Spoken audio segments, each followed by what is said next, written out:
tanggapin. No, tulo lang sila, as my sister had said earlier. Then the second child is Papa Goryo. No, we are the daughters of Papa Goryo, and there are also two sons. So, Mama Tibay is the one who sowed the seeds of love, and also the values of loving the Lord.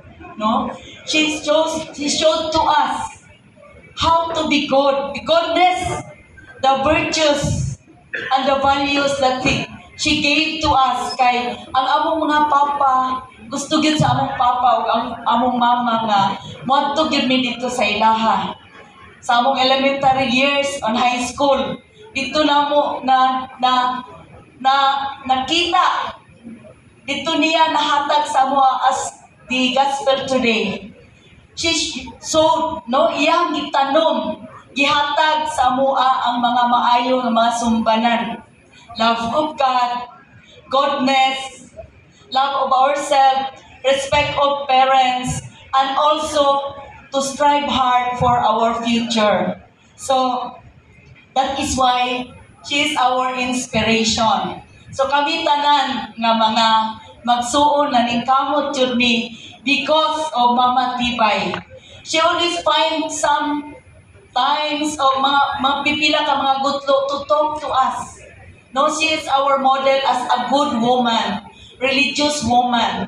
So in one day, pura kapila mi muhunong, no? 6 o'clock, orasyon, dayon 12 o'clock, grace before meal, then 6 o'clock, orasyon. During nighttime, we have our prayers, the rosary, and the novena. And all of these values are the ones that guide us. So what we are today in our family, the children of Papa Goryo, it is because of Mama Tibay.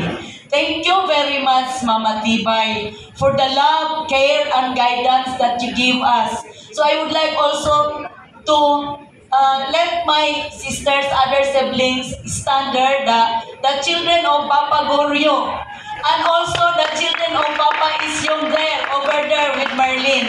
So daghang kayong salamat on behalf of the Alvarez family. You really guide us. You really inspired all of us. Thank you so much. And today is another milestone of your life.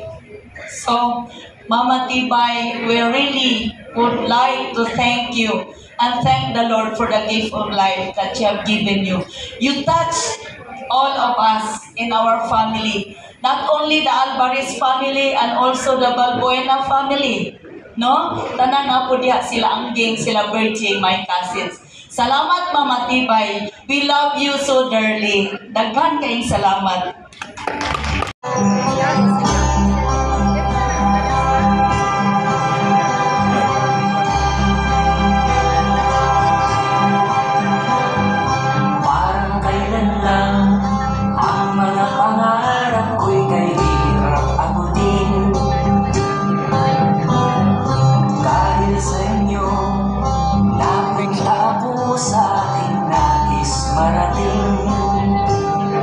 Nais